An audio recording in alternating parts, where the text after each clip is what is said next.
Oke, terima kasih buat kedatangannya teman-teman di sini, serta live training hari ini. Assalamualaikum warahmatullahi wabarakatuh. Saya Largo Andrianto, salah satu inisiator prakerja.org, bersama dua rekan saya, Bram dan Andri. Hari ini kita kedatangan seorang rekan saya sih, saya kenal dia juga udah cukup lama. Dia itu dulunya pas lulus kuliah, ini kerja langsung di multinasional company, gaji $, tapi habis itu dia cabut usaha sendiri, mulai dari lupa namanya apa tuh, waktu itu bikin kopi dibuat di mall-mall gitu loh, yang stall-stall begitu. Terus udah pengalaman jatuh bangun juga, dan terakhir ini dia punya usaha namanya Forest Bubble Drink. Dia supply ke beberapa restoran, beberapa kafe, dan kayaknya baru mulai 1,5 tahun ini, belum nyampe 2 tahun deh dia. Mas Muazin, monggo di videonya dinyalain. Nah, orangnya ada. Assalamualaikum warahmatullahi wabarakatuh. Terima kasih buat Muazin yang mau sharing. Gue pakai celana pendek. Sama-sama. Enaknya kalau di rumah bisa pakai celana pendek kayak gitu ngomong. Iya. Kok tahu sih lo? Gue juga soalnya. Ini teman-teman banyak hampir nggak ada yang gue kenal nih malah di sini. Terima kasih kedatangannya sekali lagi. Kita langsung mulai saja. Muazin, silakan. Nanti buat pertanyaan dari teman-teman ditulis aja di chatnya kita. Nanti di sela-selanya kita akan bacakan pertanyaannya yang relevan. Tapi di mana? Ya, dari mana nih? Oh iya. Herma Diana, waalaikumsalam. Bayu Aryawan juga waalaikumsalam. Oke, Muazin silakan. Mau langsung presentasinya? PowerPoint-nya gue nyalain ya? Langsung aja. Ya, Assalamualaikum warahmatullahi wabarakatuh. Teman-teman semua. Perkenalkan saya Muazin. Muazin Burkanul Jihad ya lengkapnya. Terima kasih nih sama prakerja.org udah diundang untuk sharing di sini. Ini lumayan redek juga nih pertama kali nih. Ya, ngomong di Zoom webinar. Oke, lanjut aja. Mas ininya, slide share-nya. Ya, ini mau coba share cara mudah dan murah buka usaha minuman kekinian. Jadi kenapa mudah dan murah? Ya kalau susah ntar nggak ada yang dengerin biasanya. Terus kalau mahal juga nggak ada yang mau lihat karena ya mudah dan murah ini jadi salah satu poin penting karena banyak orang mau buka usaha cuma banyak yang takut, jangan jadi takut gagal, takut duitnya habis, takut nggak punya modal. Nah, makanya di sini kita coba share yang mudah dan murah itu untuk buka usaha.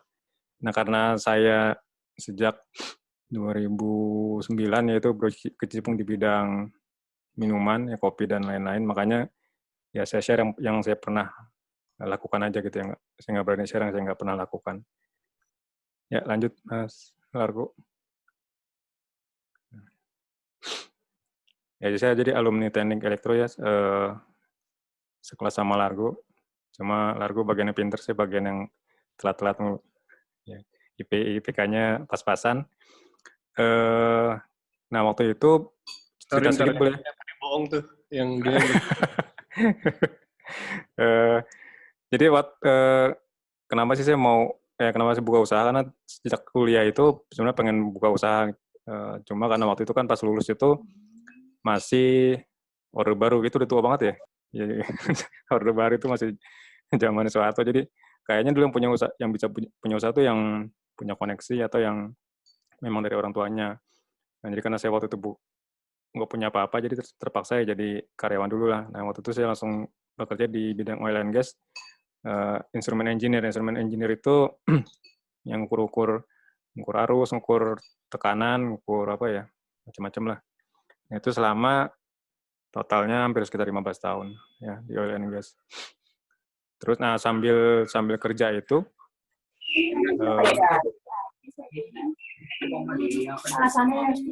sambil kerja itu jadi saya sambil kerja itu saya sambil part time, bisnis part time lah ya, palu gada. Jadi apa lo mau gue ada. Jadi jual sepatu, jual sembako, jual gula gitu lah. Jadi ya itu karena pengen banget punya usaha sendiri. Nah, terus berikutnya pas 2000, nah ini apa Taman Pemakaman Umum, ini usaha-usaha yang pernah saya lakukan. Ini yang saya tampilin, yang mati lebih banyak dibanding yang saya tampilin. Jadi ya sempat ikut multi level marketing sekitar 8 tahun, terus sempat main saham 2 tahun. Ini gagal total juga nih, rugi banyak. 2007 sempat jadi fotografer kondang juga. Maksudnya motret orang kondangan. Ini 3 tahun ya. Terus pernah juga bisnis laundry ya. Terus ini bakso. Ini cuma 6 bulan. Nah, ini terakhir sama cerita terakhir 2009 sampai 2013. Jadi ini partner dengan seorang teman. Nah, kita buka dulu namanya Semerbak Coffee. Yang itu dia bentuknya stall atau gerobak ya. Kamu komplain aja, emangnya begini lah, nggak apa-apa. Ya. Jadi apa terakhir itu sempat pas saya keluar itu sempat ada sekitar 450 outlet yang kita buka. Tapi 2013 karena satu hal saya terpaksa keluar dari perusahaan tersebut. Nah, terus 2013 saya membangun ranah kopi. Ranah kopi ini kedai kopi dan juga suplai biji kopi. Dan juga jual retail kopi kantong gitu ya. Dan 2017 kemarin, hampir 3 tahun, saya membuka dengan partner Forest Bubble Drink. Ini kita produsen bahan baku minuman. Bahan baku minuman kekinian yang kita mensuplai restoran, kafe, dan bisnis minuman kekinian. Berikutnya nih saya mau sharing ada video company profile. Berikutnya nah, ini bisa diklik gak ini ya, ada hyperlink. Ini ada video company profile, mungkin mau buat gambaran sedikit aja ya. Ini bukan promo, tapi kalau ada yang mau mesen boleh juga sih. Gitu. Ini kita awalnya dari rumahan ya, jadi dari sebuah kamar, malah ini dari sebuah kamar kita produksi ya, belum pakai mesin, cuma ada 1 orang karyawan. Nah terus ya mulai berkembang. Kemarin sejak tahun ini kita running dari sebuah pabrik di daerah Cipinang. Gitu. Bisa di-play gak ya ininya? Apa videonya? Nggak bisa ya? Nah, ini. Ya, jadi kenapa kita ambil bisnis ini ya, karena kita lihat banyak bisnis minuman yang sedang berkembang dan belum banyak pemain yang memproduksi bahan bakunya gitu. Nah, kita coba ambil di situ dan Ya di sini kita juga risetnya kita selalu lihat dari perkembangan bisnis minuman yang ada, jadi kita selalu menggunakan varian-varian baru gitu. Oke. Oh hilang ini.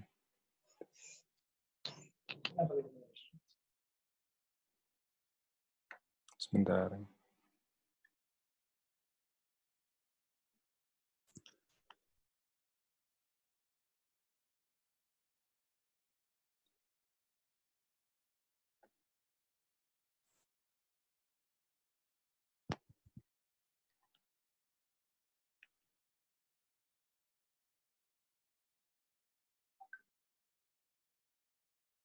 Kayaknya salah sharing screen-nya tadi. Oh salah. Sorry. Ulang lagi ya, maaf. Iya. Norak banget sih gue. Tapi bisa dibuka nggak tadi hyperlink-nya ke Iya, YouTube? cuman Oh, bisa. itu. Ntar sharingnya. Ntar ya. Pantes kalau lu ngomong terus padahal video di tempat gue udah nyala. Oh, nonton sendiri dong. Oke.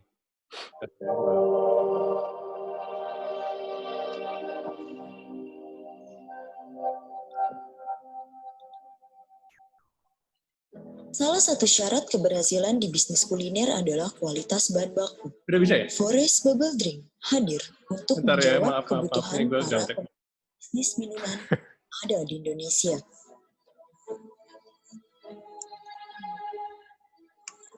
Salah satu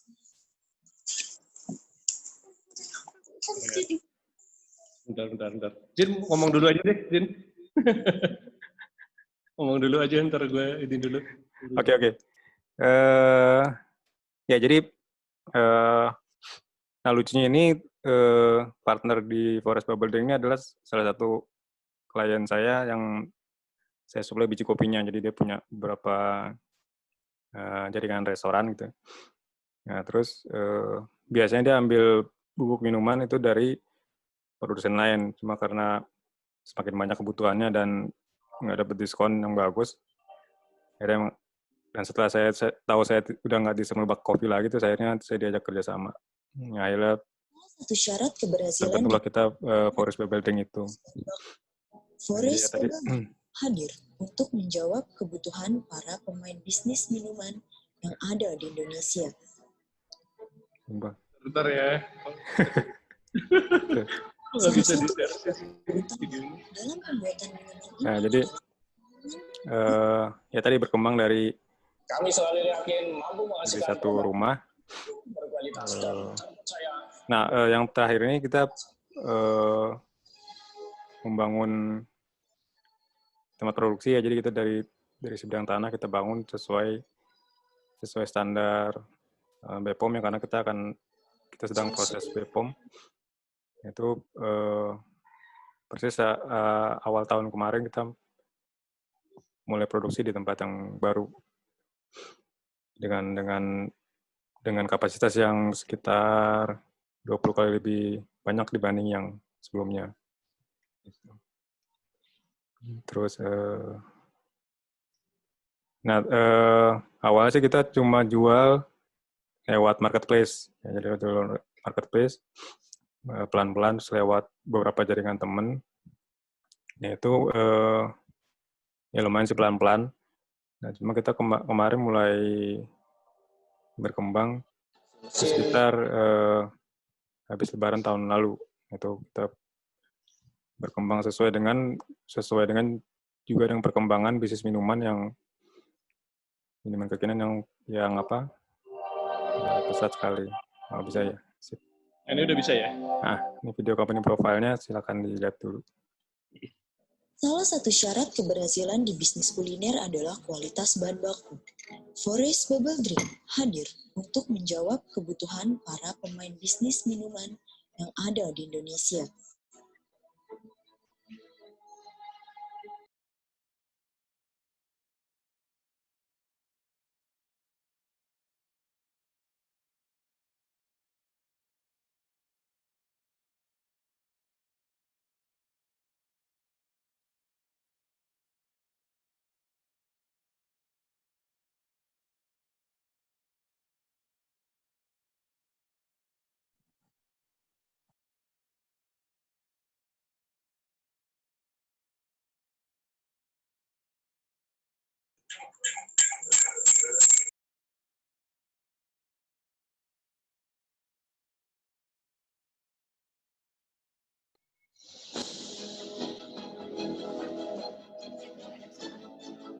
Produk kami bisa diperoleh di hampir semua marketplace, yaitu Tokopedia, Shopee, Lazada, dan Bukalapak. Bahkan untuk Tokopedia, Forest Bubble Drink selalu memimpin di peringkat top seller kelas bubuk minuman.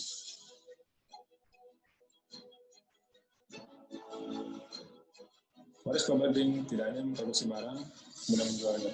Misi kami adalah membantu para klien kami dan klien kami sukses dalam bisnis kuliner dan minuman kekinian. Dan itu kami juga menawarkan benefit-benefit lain, seperti promosi lemak, penghitungan APP, modal awal, modal kerja, termasuk strategi bisnis, strategi marketing, dan lain-lain. Banyak para klien dan pelanggan kami yang awalnya dari nol, datang ke kami, berkonsultasi, sekarang bisnisnya sudah berkembang dan maju. Itulah kebahagiaan yang kami harapkan, di mana kami bisa melihat klien kami dan pelanggan kami sukses dalam bisnisnya.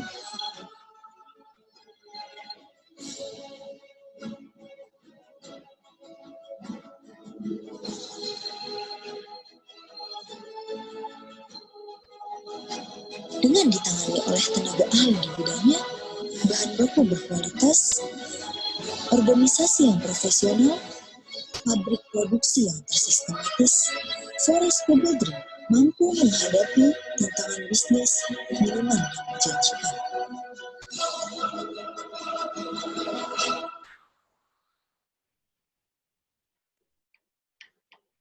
Ya. Ya. Sorry, seperti suaranya hilang. Meminta jaminan yang sangat ketat. Nah, diharapkan dengan sistem yang kita bangun ini, jadi bukan hanya kita fokus ke sertifikasi produk, tetapi lebih kita membangun sistem di sumber-sumber produksi ini. Jadi, Oke. Sama video lain jadinya. Sorry berantakan. Mau Ya. lanjutin? Ya, jadi itu videonya, terus lanjut ke slide aja, Mas. Oke, siap. Jadi itu yang sekarang kita kerjakan, jadi kita langsung masuk ke ini aja ya, slide-nya.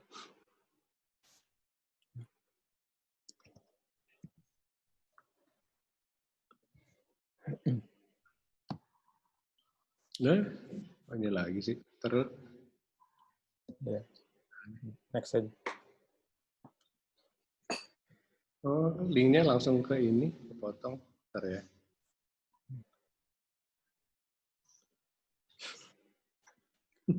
Gaptek gue.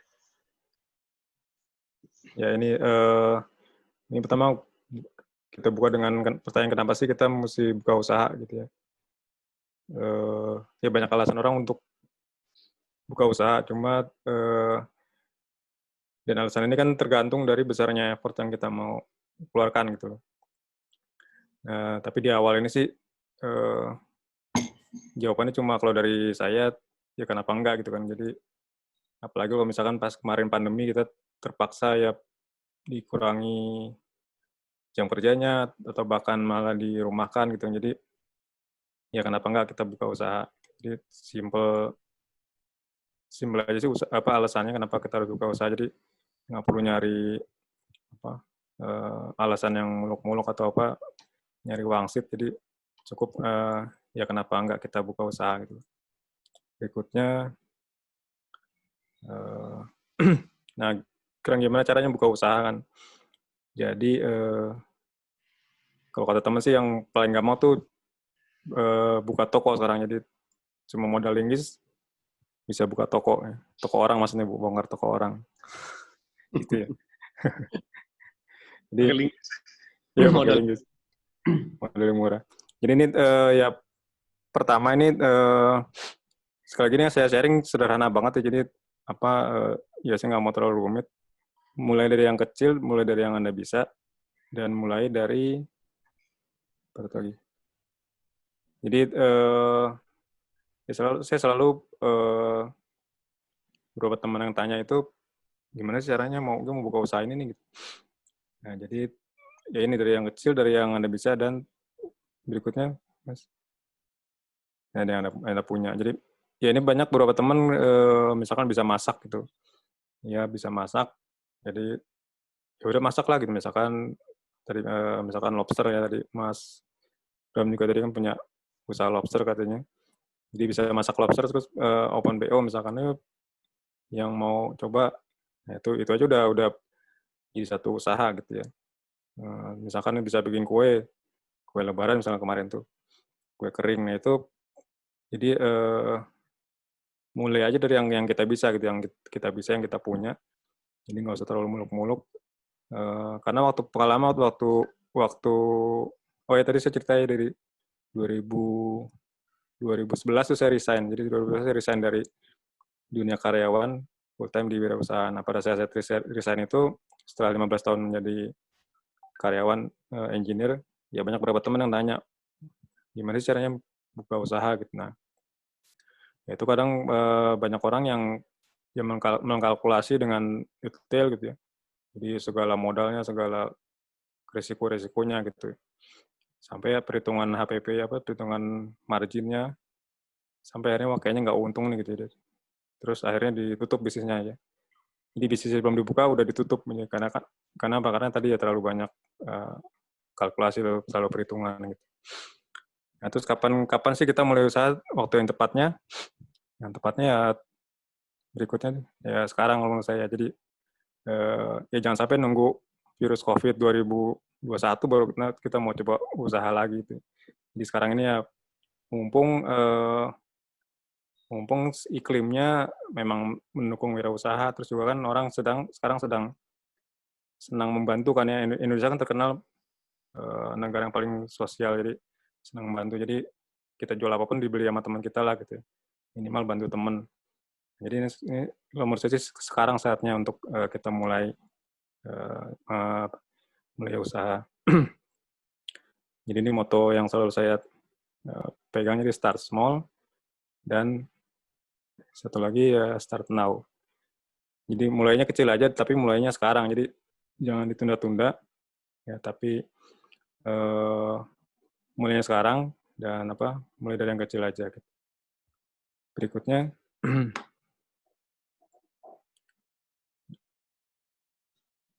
ya. Nah sekarang usaha apa? Jadi ini kemarin sebelum masuk ke sini saya mungkin mau sedikit cerita. Waktu itu saya pernah baca buku Who Moved My Cheese, yang mungkin ada teman-teman yang pernah baca. Kalau belum pernah baca bisa di Google, banyak gitu ininya, resumenya. Jadi kondisi sekarang ini persis seperti digambarkan di dalam buku itu. Jadi ini ceritanya itu ada sepasang tikus, dia hidupnya nyaman ya, selalu tersedia keju yang tersedia. Terus jadi setiap hari mereka itu makan keju. Nah, suatu hari keju itu hilang gitu, keju yang mereka makan. Nah, ada dua sikap dari tikus itu. Yang satu ngomel-ngomel gitu kan, ngomel-ngomel terus nyari-nyari, oh mana nih kejunya, kemana dari keju di sini. Akhirnya meratapi nasib, terus maki-maki ya, maki-maki di sosial media, ya, nyinyir, nyela pemerintah lah, nyela Jokowi, nyela Anies, segala macem lah. Jadi ya sementara dia nggak ngapa-ngapain gitu. Nah sementara satu lagi temannya begitu tahu kejunya hilang, dia langsung mencari keju yang lain. Jadi entah kemana, ke tetangganya atau dia membuat keju sendiri gitu. Nah ini persis yang kita alami. Jadi saya pernah dulu waktu kerja, perusahaan pertama itu ditutup. Jadi saya di PHK. Nah itu cuma dikasih tahu cuma 1 bulan. Jadi itu perasaannya kaget banget itu kan. Jadi tiba-tiba kita nggak punya kerjaan. Gitu.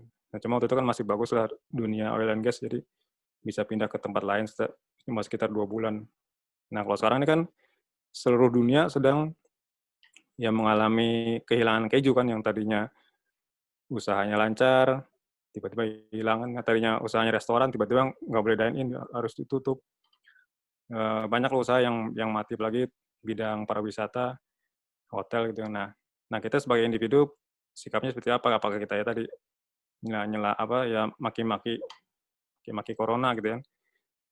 Corona dimaki-maki kan cuma juga nggak dengar juga dia gitu. Nah, atau ya kita mencari peluang gitu. Nah, makanya kondisi ini, saya kemarin pas nyusun ini jadi ingat cerita si tikus itu, Move My Cheese. Jadi ya banyak teman-teman yang kemudian membanting setir walaupun usahanya udah sempat bagus, sudah maju, cuma terpaksa karena kondisi aja. Sampai ada yang pivot, sampai usaha yang lain ya. Jadi produksi masker, produksi hand sanitizer, dan lain-lain. Itu salah satu bentuk pencarian tadi keju yang lain. Nah, ini salah satu yang saya selalu anjurkan ke teman-teman yang mau buka usaha itu dropshipper. Jadi saya pernah melakukan ini sambil awal-awal waktu itu dropshipper atau reseller ya.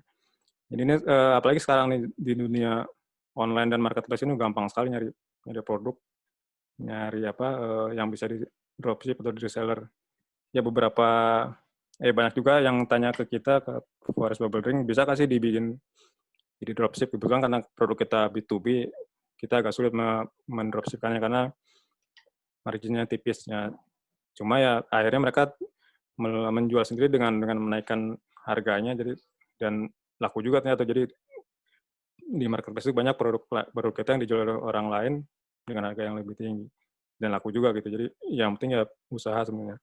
Nah, ini kita lihat ini ada dari data dari Hootsuite, ini ternyata Indonesia itu negara terbesar penjualan online-nya gitu ya. Jadi rata-rata dunia itu 74%, Indonesia 88%. Ini pengguna pembelian online dibanding dengan pengguna internet. Jadi ini 88%. Jadi Indonesia itu percaya banget sama orang, gampang percaya sama orang gitu. Jadi makanya banyak penipuan karena orang Indonesia juga emang murah hati orangnya, baik hati. Jadi jangan takut teman-teman untuk jualan online. Online channel ini ini salah satu contoh kita. Jadi kita awal-awal itu memang awalnya dari online dan terus sampai sekarang pun hampir 90% klien kita bahkan yang besar-besar itu awalnya dari marketplace. Jadi mereka awalnya cuma beli sekilo 2 kilo, terus setelah berkembang mereka kontak, bisa nggak dalam partai besar. Biasa. Jadi beberapa klien perusahaan besar kita itu awalnya dari marketplace yang mereka beli partai kecil tadinya. Ini foto-foto, mau sharing foto-foto aja nih. Kita dari awal kita fokus di penjualan online, jadi marketplace, Google dan website kita juga via WhatsApp. Ini beberapa ekspedisi yang mengambil. Lanjut aja. Jadi hampir tiap hari ini ada beberapa ekspedisi datang mengambil ke tempat kita. Ya berkarung-karung sih. Alhamdulillah. Lumayan lah. Ini rata-rata pembeli kita itu adalah pengusaha bisnis minuman di seluruh Indonesia. Ini yang mau kita kirim juga. Boleh sekalian sambil nanya ya? Ya, boleh. Silakan. Tadi buat teman-teman yang telat hadir gitu ya, bahwa Muazzin udah lama banget jatuh bangun di bisnis gitu ya. Dan pada saat pandemi sekarang, pandemi COVID ini, ada beberapa bisnis yang memang kebanyakan bisnis pada tutup, pada kesulitan gitu ya. Tapi ada beberapa hal yang bisa dimanfaatin, dan salah satunya saya kenal beberapa teman sebenarnya yang malah dengan pandemi ini omsetnya tuh naiknya luar biasa gitu, sampai 200-300% gitu. Dan Muazzin juga cerita nih, kalau ngeliat box-box ini paling enak nih, gue bilang gitu. Sempat mau share juga dong foto-foto lu yang box-box gini. Ini paling demen nih gitu. Satu box tuh isinya duit semua tuh kayaknya biasanya gitu ya. Enggak, tuh isinya bubuk minuman. Bubuk minuman. Iya. Tapi kayaknya cash business. Dan di acara ini Muazzin juga share bisnisnya tuh juga sebenarnya gampang ya, Jin ya. Relatif gitu. Dan kita mengikuti tren, kita nggak menciptakan tren sebenarnya ya. Yeah. Kita bisa mulai dengan start small, dalam artian duitnya juga, modalnya juga nggak besar, dan juga bisa dimulai dari hobi juga. Dan Muazzin jadi cerita ada beberapa langkah juga untuk memulainya. Mungkin saja nggak jadi produsen langsung kayak Muazzin gitu. Muazzin sendiri juga bisa jadi produsen, punya pabriknya dan segala macam setelah bertahun-tahun ya. Jadi mulai dengan itu, kalau nggak cobain nggak tahu gitu. Cuman baca buku doang kelihatannya gampang atau malah kelihatannya susah, nggak ngerti, mendingan nyemplung dulu aja deh. Nyemplung, tapi kalau Muazzin cerita waktu itu nyemplungnya di kolam cetek dulu ya, jangan langsung 1,5 meter. Jangan di Niagara, jangan. Cari mati, ya. Padahal lu sempat itu, jadi di awal-awal yang Semerbak Coffee itu 450 stall ya ada ya. Iya, sekitar gitu. Gitu ya. Cuman sekarang bukan kopi ya, lebih banyak sekarang bubble drink yang lebih kekinian gitu. Iya. Sorry, boleh nanya nggak? Pertama Ya. kali kenapa lu ke bubble drink padahal background-nya di kopi gitu? Sampai lu kan kursus ranah kopi juga gitu. Iya. Ya ini ya itu sih rezeki juga ya. Jadi pada saat kemarin main kopi itu ya tadi saya cerita diajak salah satu klien saya yang saya supply kopinya tuh untuk bikin bubuk minuman gitu loh. Nah, kita ngelihatnya perkembangan. Jadi di mana? Di kafe saya juga waktu itu sebenarnya kan namanya ranah kopi tuh, cuma yang minum kopi pure ngerti kopi gitu paling 20%, sisanya itu ya kopi-kopian maksudnya manis-manisan gitulah. Ada yang green tea, ada yang coklat, terus kopinya juga latte yang vanilla, karamel. Jadi oh iya. Gue kan gaya-gayaan suka ngopi gitu, tapi kalau minumnya saset juga. Iya, pengabdi sasetan nih. Jadi, nah dari situ kelihatannya, terus udah gitu kan sekitar 2 tahun itu booming, ya hadir kayaknya gelombang kedua bisnis minuman kekinian. Jadi kiosnya lebih bagus, lebih canggih, lebih cantik, minumannya lebih mahal sedikit, cuma ya dengan kualitas yang bagus gitu. Jadi waktu itu pelopornya haus ya, terus kesini tuh makin banyak followernya, dan dari situ ya kita lihat bisnisnya akan terus berkembang gitu. Kebetulan kita waktu itu bikin itu sebelum Haus meluncing produknya, jadi timingnya itu pas banget, jadi kita udah siap, terus mereka launching, jadi setelah itu berkembanglah bisnis minuman gitu. Jadi kita di saat yang tepat kita membangun bisnis itu gitu, bisnis bubuk minuman gitu. Jadi memang itu ya, kalau gue juga pernah baca tuh di beberapa orang yang menganalisa bisnis yang sukses, itu banyak banget sih faktor, tapi paling utamanya tuh timing ya. Timingnya memang kalau misalnya kita mau bagus seperti apapun, kalau market nggak ready, itu nggak akan bisa flying juga semuanya gitu, event yang sekarang raksasa teknologi kayak YouTube dan segala macam gitu kan. Tapi kita kan nggak bisa mengontrol timing ya, Zin, ya. Kita nggak tahu juga. Tren kita bisa nebak, tapi sebenarnya kita nggak tahu. Jadi yang penting sih, kalau gue belajar karena gue ngikutin perkembangan bisnisnya lu, dicoba terus aja gitu. Dicoba dengan memperbaiki diri, pada saat lama-lama juga akan sensitif terhadap timing yang pas buat bisnis tertentu gitu kan. Dimana sendiri juga kan dari kopi, terus lu juga mengamati, karena lu sering ngamatin juga bisnisnya, jadi tahu, wah cuma 20% ternyata orang yang suka kopi gitu kan. Sisanya 80% berarti market yang lebih besar, pengen yang manis-manis lah gitu kan. Dan sekarang timingnya pas, ada Haus ya. Haus tuh punya siapa ya, Bos? Mas Gufron salah satunya ownernya.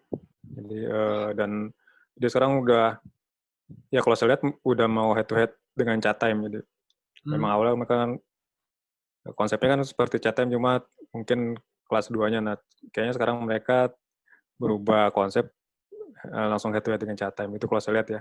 Gitu. Dan makanya kita optimis dengan bisnis minuman ini, karena inovasinya tuh terus timbul gitu. Kayak kemarin kan ada Dalgona Coffee, itu kan memang cuma topping, cuma itu mengangkat lagi tren minuman. Terus kemarin cepat juga boba itu sampai sekarang masih sih, cuma jadi setiap saat selalu ada inovasi di bisnis minuman gitu. Kita kan kiblatnya kalau nggak Taiwan, ya banyak sih Taiwan sih yang bisnis minuman itu. Gitu. Ini kan paling mengerikan dari bisnis F&B gitu ya, itu kan tren itu umurnya pendek banget. Terus kopi gitu kelihatannya bagus, padahal sebenarnya kalau kita dig down lebih dalam, yang minum kopi beneran dikit gitu kan, jadinya yang suka yang manis-manis. Terus ada boba, ada Dalgona juga kayaknya cuma beberapa bulan doang gitu kan. Nah, lu sendiri triknya gimana tuh? Kan lu harus set up pabriknya kan untuk produksi barang tertentu nih. Apakah udah atur si pabriknya lu, manufacturernya lu itu bisa produksi beberapa varian yang kelihatannya trennya mungkin panjang lah gitu. Ada gitu aja nggak sih? Ada Ya, jadi ya kita nyiapin tim R&D. Jadi tim R&D ini ya tadi, jadi kita tidak mendahului, tapi juga kita memantau tren yang terjadi. Jadi begitu ada satu produk laku, kita langsung riset dan kita produksi produknya gitu. Jadi kenapa kita nggak mendahului membuat produk yang mungkin kemungkinan akan laku, karena ya tadi kita kan nggak bisa nebak tren. Jadi kita lebih ke follower, tapi follower di tahap awal. Jadi begitu produk ini laku, kita langsung riset dan kita langsung create produknya. Seperti kemarin tadi Dalgona ya, terus juga kita kemarin baru kemarin ini kita launching produk herbal, jadi yang berbahan dasar rempah-rempah seperti jahe, temulawak. Karena kita lihat kemarin kan kita yang lagi tren tuh minuman imunitas tubuh ya, seperti jamu, empon-empon gitu kan yang kata Pak Jokowi itu. Cuma kan ya banyak orang nggak cocok dengan jamu lah gitu. Nah, kita mengemasnya dengan minuman dengan lebih trendy lah gitu. Tapi maksudnya fasilitas investasi pabrik lu, manufacturer-nya itu ya bisa bikin variasi sejauh itu. Bisa gitu ya? Iya, fleksibel. Jadi kita lebih dikuatin di R&D-nya sih. Gitu yang untuk produksinya sih. Gitu. Nggak cuma investasi, cuma satu mesin bisa ngasilinnya lagi tren, enggak. Tapi lu mesin yang bisa itu ya, bisa varian produk ya. Tren. Betul. Gitu. Oke, mau dilanjutin videonya nggak, Jin? Video tentang boleh. Nanti kemarin pas ada pengiriman ke salah satu klien. Bisa dibuka nggak? Kalau nggak bisa, nggak apa-apa di skip aja. Lagi gaptek nih kadang-kadang. Harus.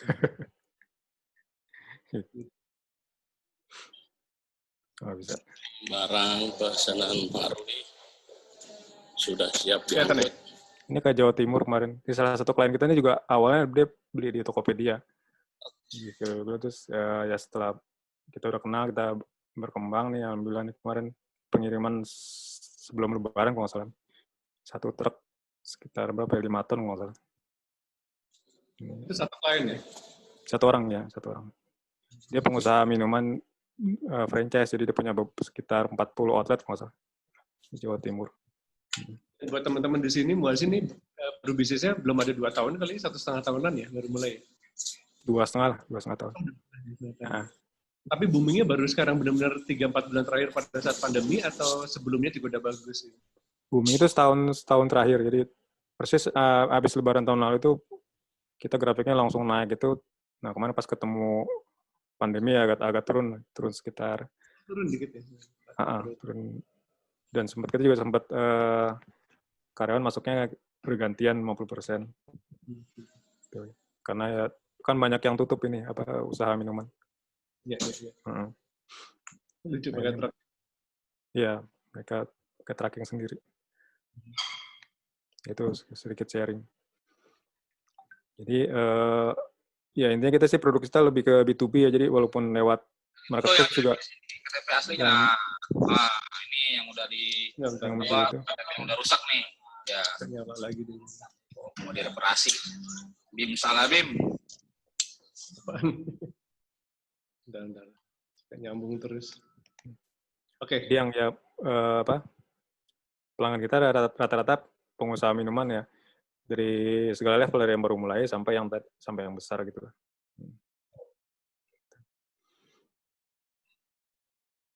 Lanjut itunya. Presentasinya mana sih? Jadi makanya tadi salah satu yang saya selalu anjurkan teman-teman tuh dropshipper dan reseller, karena bisa dibilang tuh bisnis tanpa modal ya, cuma modal handphone sama kuota kita udah bisa jualan.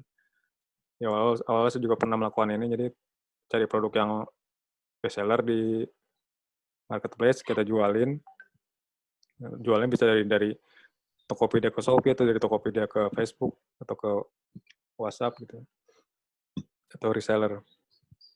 Nah, buat teman-teman yang kalau ada pertanyaan di chatting aja langsung ya, nanti kita bacakan.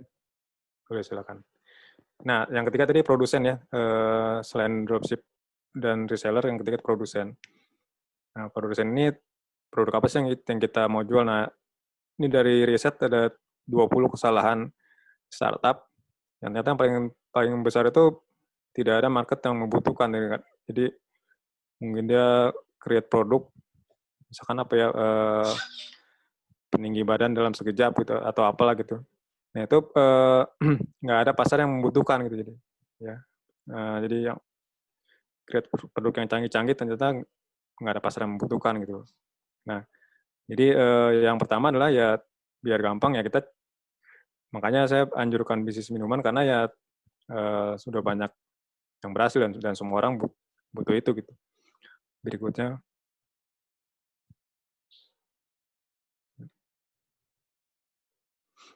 ya, produsen. Nah karena saya bidangnya makanan terutama minuman, ini contoh-contoh aja nih yang kemarin sempat booming ya di 3 bulan terakhir, produk imunitas. Tadi jahe, vitamin ya, frozen food ya.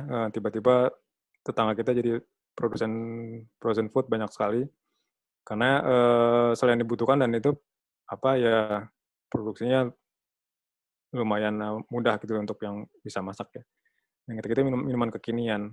Nah saya akan bahas yang ketiga ini karena ya saya tahunya cuma ini gitu, yang lain saya nggak pengalaman.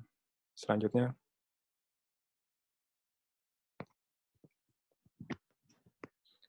Nah, nih kenapa sih bisnisnya harus bisnis minuman kekinian? Nah, pertama itu sedang tren. Ya, nah masalah tren tadi kita nggak pernah bisa nebak tren sepanjang apa dan tren apa yang akan yang baru. Ya, mumpung sedang tren ya kita riding the wave aja gitu, kita ikuti gelombangnya. Ya ngapain kita bikin gelombang baru yang belum tentu akan berhasil juga gitu. Banyak contoh berhasil. Ya artinya kalau banyak contoh berhasil kan berarti ya, gampangnya dia aja bisa kok, masa kita nggak bisa gitu kan. Ya artinya saya setuju dengan konsep ATM ya, kalau biasanya kalau UKM tuh konsepnya kan ATM. Nah, mati tiru modifikasi gitu. Bahkan kalau yang males tuh udah nggak pakai ATM lagi ya, ATP ya, tinggal amati tiru plek-plek gitu. Jadi nggak ada modifikasinya, ditiru aja. Ya buat saya sih sah-sah aja. Jadi itu masih lebih bagus dibanding tadi teman-teman yang cuma ngitung-ngitung aja, wah kayaknya bagus nih bisnisnya gitu kan. Ya. Dan juga bisnis minuman itu ya tadi entry barrier rendah. Jadi entry barrier itu Mbak coba bandingin sama bisnis waktu itu saya kerja di perusahaan oil and gas ya, bikin satu pengeboran aja tuh biayanya udah jutaan dolar gitu. Nah itu cuma perusahaan-perusahaan besar yang bisa masuk ke bisnis tersebut. Atau properti misalkan kita bangun perumahan atau bangun apartemen, itu entry barrier-nya sangat tinggi.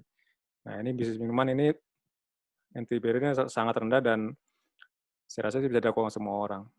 Berikutnya.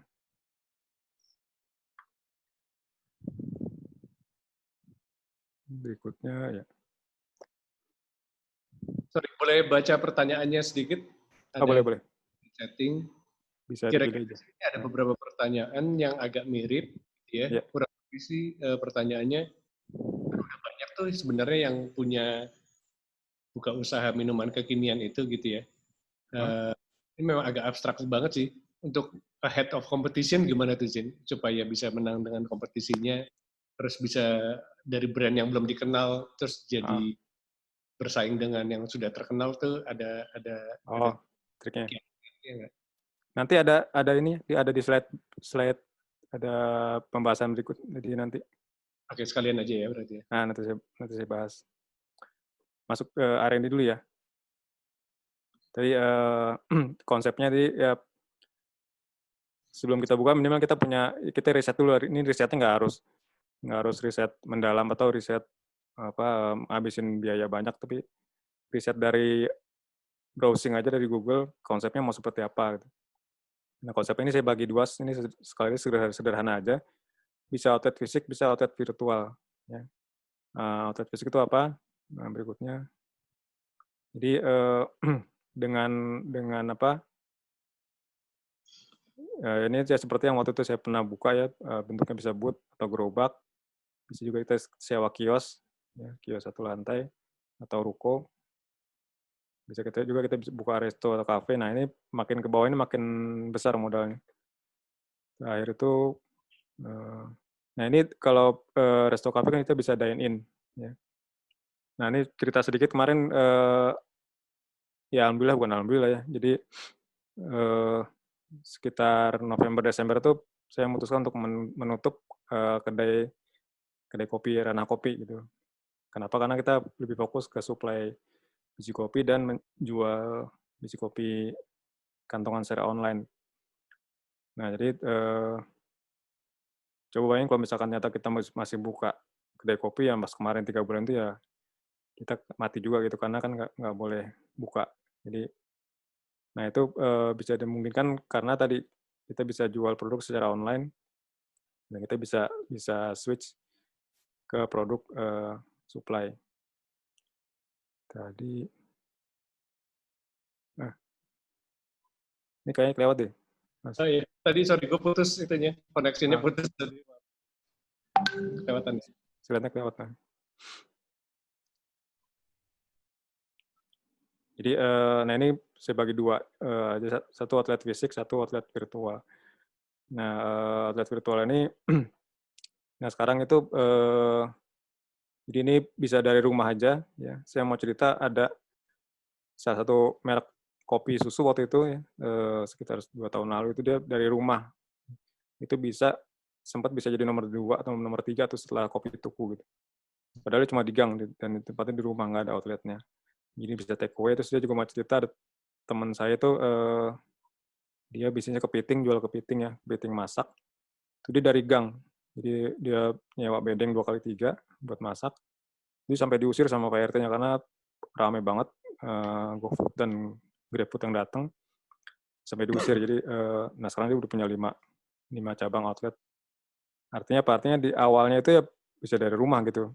Ya. Ini sekarang kan yang lagi apa? Tren ini isunya ghost kitchen atau cloud kitchen atau virtual kitchen. Jadi kitchennya apa? Outletnya nggak kelihatan, cuma dapur, jadi cuma bisa diambil dengan take away dengan GrabFood atau delivery yang lain atau GoFood. Ya jadi teman-teman yang belum bisa nyewa kios atau nyewa outlet ya nggak usah kecil hati karena sekarang bisa dari rumah aja gitu. Konsep produk, nah sekarang produknya konsepnya produk seperti apa yang akan kita jual gitu. Itu ini bisa, makanya kita juga bisa riset di Google, di browsing atau jalan-jalan ke, dulu sempat jalan-jalan, sekarang belum bisa kali ya. Dulu kita jalan-jalan apa sih produk yang makanan minuman sedang laku gitu. Itu kita riset kecil-kecilan.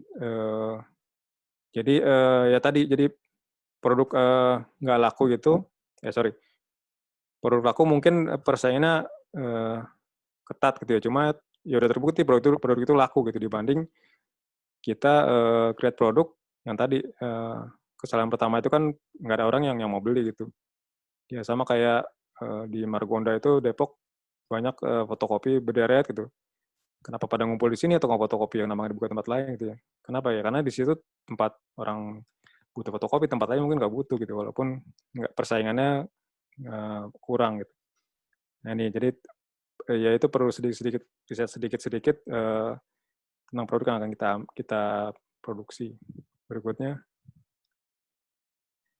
kalau boleh sedikit itu apa namanya sharing juga dari tertarik. Ya. Dengan orang teman-teman juga banyak yang nanya tuh banyak kok apa namanya masih usaha seperti itu, apa bisa menang apa enggak gitu kan.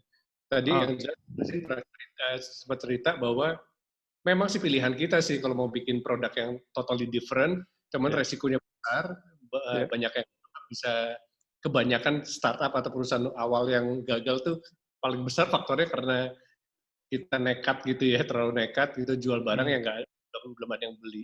Sama juga ada sharing, gue pernah baca buku gitu ya, waktu itu ada riset gitu, gampangnya gini, ada satu vending mesin Coca-Cola gitu ya, pada saat Coca-Cola itu ada 10, kurang lebih ada 100 orang lah per hari gitu yang beli gitu kan. Terus dibangun lagi di satu airport misalnya gitu ya, 100 orang per hari. Pepsi bikin satu vending mesin lagi gitu di sebelahnya gitu. Sempat ada riset yang nanya kira-kira masing-masing pasarnya tuh berapa gitu. banyak kan jawab secara intuisi bilang, wah berarti 100 dibagi 2, mungkin 50-50 lah. Ternyata enggak gitu. Masing-masing tetap 100 gitu. Jadi memang ada namanya, karena memang pasarnya sebenarnya kalau memang laku tuh pasti sebenarnya pasarnya masih belum dipenuhi semua oleh pemain gitu kan. Jadi masih ada celah kita bisa masuk ke dalam pasar yang memang sedang laku gitu kan. Sama ada secara psikologi itu ada namanya illusion of choice gitu. Illusion bahwa seakan-akan orang punya pilihan. Pada saat vending machine cuma satu, dia kan nggak punya pilihan. Jadi orang datang mau beli Coca-Cola gitu kan. Tapi begitu sebelahnya ada Pepsi, orang yang datang tadi nggak mau beli, seakan-akan kayak punya pilihan nih gitu. Yang Coca atau Pepsi. Akhirnya dia pilih salah satu lah gitu. Jadi maksudnya menurut saya sih nggak usah khawatir kalau misalnya memang lagi tren. Yang penting jangan ikut-ikutan dan jangan membabi buta juga sih ya. Yang jelas mungkin kalau yang lagi tren tuh resikonya etis, resiko orang nggak beli produk itu lebih kecil lah daripada produk yang benar-benar baru sama sekali gitu ya Cin ya. Nah tapi belum kejawab juga nih Mas Cin pertanyaannya dari teman-teman bahwa gimana sih caranya kalau tetap bisa dapat pasar, pasti yang nyerbu kan banyak gitu. Iya. Nah iya, mungkin bahas sekarang aja ya. Jadi setuju juga sih tadi. Jadi jangan membabi buta gitu ya. Babi melek aja haram, apalagi babi buta kan, gitu. Jadi tadi kan judulnya itu memulai usaha membuka usaha. Jadi, nah saya sih kalau gambarin buka usaha tuh kayak kita buka pintu gitu, buka pintu masuk ke dalam satu ruangan gitu. Jadi, nah di dalam pintu itu nanti kita akan ketemu pintu-pintu lain yang yang kita selama ini belum pernah ketemu. Itu saya rasain banget pada saat saya resign dari pekerjaan dan masuk ke wirausaha. Jadi benar-benar peluang yang kita lihat itu sama sekali belum pernah kita lihat pada saat kita masih jadi karyawan. Nah begitu juga dengan usaha ini, makanya saya selalu bilang motonya itu kan start small, start now. Jadi oke lah sekarang mungkin lo amati tiru doang terus langsung tiru plak-plak gitu ya. Yang penting tuh jalan gitu loh. Ya kayak tadi kan saya sering cerita, ya kita belajar berenang itu nggak bisa dari YouTube, nggak bisa baca buku, nggak bisa dengerin podcast, tapi ya kita harus nyemplung di kolamnya gitu. Nah cuman masalahnya kolam yang sedalam apa gitu ya. Nah, sebaiknya kolam yang cetek dulu gitu. Nah sama dengan buka usaha ini, jadi ya kita nyemplung aja dulu gitu, nyemplung kan kayak kita belajar nyetir lah gitu ya. Belajar nyetir kan nggak bisa baca buku atau dari YouTube gitu kan. Nah begitu kita udah jalan baru deh kita mikir nih, serang nginjek apa nih, nginjek rem apa nginjek gas gitu kan, belok kanan apa belok kiri gitu, sen kanan atau sen kiri. Jadi ya kalau saya sih lebih ke ini ya, otak kanan. Jadi pada saat mulai usaha ya, yang penting lo nyemplung dulu aja, nanti lo kan akan ketemu kendala nih, nah baru disitulah lo mikir gitu loh. Jadi jangan kita mikirin sesuatu yang kita belum ketemu gitu, sayang otak kita gitu. Ya mending kita mikirin yang akan kita kerjakan, nah kalau mentok baru kita mikir gitu. Gitu sih. Nah sama juga dengan tadi, gimana caranya orang banyak bisnis yang sama, itu gimana caranya kita dapat bagian gitu kan. Nah jadi beberapa strategi lagi ya, biasanya Indonesia itu kalau sesuatu yang ngetren di Jakarta udah pasti akan ngetren di daerah gitu. Jadi makanya begitu di Jakarta itu booming, nah berlomba-lomba lah di teman-teman di daerah itu membuka usaha yang tadi, yang ngetren tadi. Nah makanya usaha forest ini booming sekitar setahun terakhir, karena begitu di Jakarta booming, di banyak kota itu langsung pada buka usaha sejenis ya. Jadi pelanggan kita tuh dari Aceh sampai ke Papua gitu yang kita supply. Kenapa? Karena ya tadi untung Indonesia itu, Jakarta kan jadi barometer. Begitu Jakarta laku ya, tren otomatis akan tren di daerah lain. Namanya kalau yang jeli, kita lihat aja nih yang Jakarta yang lagi baru tren apa nih. Nah itu yang kita buka di daerah gitu, kita bawa ke daerah kita gitu. Bisa seperti itu aja, kita dengan format yang sama cuma di tempat yang berbeda gitu. Itu salah satunya. Nah, kalau misalkan ya kita berperang di tempat yang sama ya, ujungnya pasti akan ada perang harga gitu biasanya. Perang harga dan apa? Ya biasanya yang paling banyak outletnya dia dengan menyebar kan dia lebih banyak peluang untuk mendapatkan penjualannya gitu. Jadi, nah itu kalau buat saya sih udah advance gitu. Jadi nggak apa-apa lo buka di tempat yang ramai aja gitu. Jadi kan ini buka itu kan kayak apa ya? Kayak probation lah gitu kan, probation orang masuk kerja kan. Dulu masuk aja dulu, lihat dulu orientasi dulu kan gitu. Nah, ya mungkin lo nggak akan dapat penghasilan yang besar dibanding kompetitor yang udah lama gitu. Cuma dengan kita masuk itu kan kita udah tahu salahnya, udah tahu apa kendala-kendalanya. Nah, mungkin kita bisa buka tempat lain atau kita buka usaha yang berbeda dengan konsep yang hampir sama kayak gitu. Jadi apa ya itu sih kenapa saya bilang mulai aja dulu gitu ya. Tapi mulainya sekarang ya karena begitu dengan sekarang kita udah nyolong start dibanding kompetitor kita akan buka besok lah gitu. Kita lebih duluan, kita bisa masuk duluan, kita bisa lihat kendala-kendalanya, bisa lihat peluang-peluangnya gitu. Jadi ya intinya wirausaha itu nggak plek apa ya, nggak solid gitu, nggak harus gini gitu. Intinya sih fleksibel, bisa kemana. Mungkin ya sekarang kan jalanin bisnis minuman nih. Ya saya nggak tahu mungkin 5 tahun lagi apakah masih bisnis ini atau enggak gitu kan, nggak pernah tahu gitu. Ya peluang selalu terbuka yang bisa kita lihat gitu kira-kira. Yap. Jadi, balik ke slide-nya berarti ya sekarang. Boleh. Tadi, ini ya tadi produknya varian, kemasan. Nah, kemasan juga kan kayak misalkan kita mau jual minuman, bisnis minuman. Nah, kemasannya itu apa? Mau pakai cup, mau pakai botol, atau dalam bentuk saset. Ya kayak sekarang tuh ada baru ya sekitar pas 3 bulan terakhir ini kemasan botol 1 liter gitu.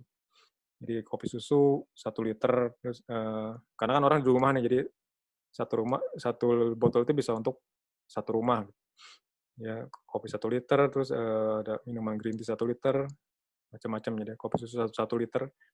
Yaitu nah kemasannya juga nanti kita bisa riset dulu. Kita akan ambil yang mana kemasannya. Atau kita jual dalam bentuk tadi cup ya, cup yang di-seal, cup plastik. Karena itu masing-masing ada kelebihan dan kekurangannya. Nah, terus proses produksinya juga gimana? Jadi kita pelajari dulu proses produksinya. Nah, kenapa bisnis minuman ini cepat booming ya? Karena proses produksinya gampang banget gitu. Jadi cuma kayak kita bikin kopi aja. Jadi powdernya dikasih air, diaduk, dikasih es batu udah. Jadi gampang banget lah. Jadi makanya bisnis ini cepat berkembang gitu loh. Ya. Selanjutnya.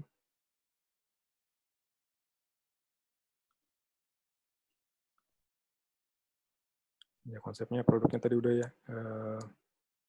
Terus info alat dan bahan. Jadi nah kita juga perlu riset ya alat apa aja nih pakai, terus cari informasinya. Sekarang sih udah banyak banget sih kalau mau beli alat-alat peralatan usaha itu di marketplace ya, banyak sekali bahan baku. Ya, untuk bahan baku minuman bisa ngotak saya kalau perlu ya gitu.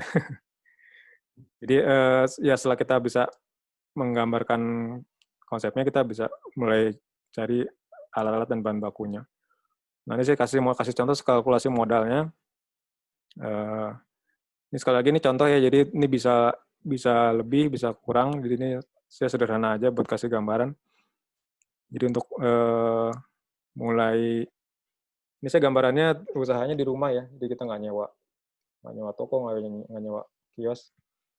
Di cup sealer, ini bentuknya ini cup ya, dalam cup kemasannya. Kita butuh cup sealer nih, yang saya list yang harganya lumayan mahal. Kulkas, ice cool box ya, untuk cool box dan tempat es batu yang besar. Shaker untuk mencampur minumannya dan lain-lain. Ini saya ada listnya itu sekitar 9 jutaan ya. Ini bisa diperkecil lagi ya dengan apa peralatan itu banyak range-nya, jadi range-nya lebar, jadi ada yang murah, ada yang mahal. Nah ini range yang moderate lah. Atau kulkas, misalkan kita bisa pinjam kulkas di rumah dulu ya, kalau belum mau beli baru. Bisa pakai yang ada dulu. Jadi ini taruhlah ini 9 juta ini termasuk moderat. Berikutnya, ini kita simpan ini 9 juta. Sorry. Nah, ini sekarang masuk ke contoh mau kalkulasi HPP-nya. HPP itu harga pokok penjualan atau COGS modalnya. Ini saya kasih contoh salah satu varian. Misalkan taruh powder ini bahan baku powdernya 1 kilo itu harganya 64.500. Ini harga dari produk saya, Forest Bubble Drink. Terus ada susu kental manis, ada gula cair, ada es batu, air mineral, cup plastiknya, terus kapsilnya, nah sampai sedotan. Jadi ini 1 cup itu butuh berapa sih sebenarnya? Dari harga beli dan kuantitinya kita bagi, jadi dapat harga untuk 1 persaji itu ya kira-kira 4.134. Ini untuk 1 cup taro ya, varian taro. Jadi ini, nah ini saya kasih contoh ini ada harga belinya dan kuantitinya. Jadi semakin besar kuantiti yang kita beli, itu jatuhnya persatuannya jadi lebih murah. Makanya target kita penjualan lebih banyak, jadi otomatis kita akan memperkecil HPP kita gitu, karena kita akan membeli dalam volume yang lebih besar. Biasanya kita dapat harga yang lebih murah. Berikutnya.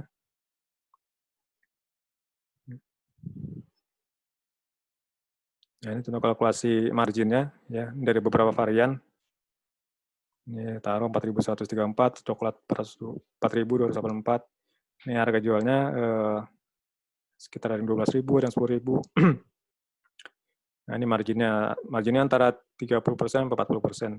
Ya, ini lumayan untuk minuman. Margin 30-40%. Berikutnya. Itu memang harga jualnya itu yang best practice kurang lebih kayak gitu ya. Walaupun nanti kalau biaya masuk mana tuh? Biaya promo. Biaya promo ini nanti masuk di biasanya kita masukin di biaya operasional sih.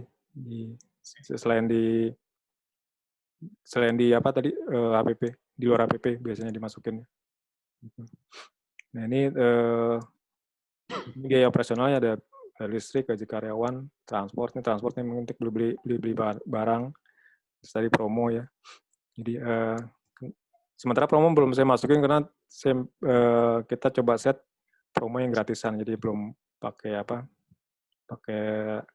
Google Ads atau Facebook Ads gitu ya. Nah, ini sekitar 1,6.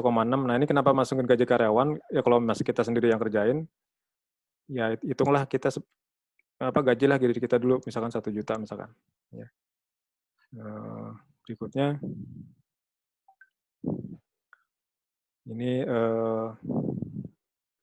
kalkulasi penjualan. Misalkan, ini sekali lagi contoh aja ya, misalkan dalam sebulan 30 cup yang kita jual, rata-rata 12.000 itu sekitar 360.000 per hari atau 10 juta. 10 jutaan per bulan. Ya. Ini ya bisa dibilang kecil sih 30. Ini coba contoh awal aja. Nah, jadi sekitar profit yang kita dapat 35%, rata-rata 35% ya, sekitar 3,7 dikurangi dengan tadi apa? Biaya operational cost ya. 1,6 sekitar 2,1 ya berarti. Ya. Nah, ini per bulan. Jadi masih kecil ya ini. Kenapa tadi? Karena penjualan kita masih kecil. Ya. Jadi ada 2 cara. Satu, kita memperbesar penjualan. Kedua, kita memperkecil HPP modalnya. Ya. Nah, ada pertanyaan tadi kan masalah sebelum kita masuk ke masalah branding. Mungkin ada mau ditanyakan.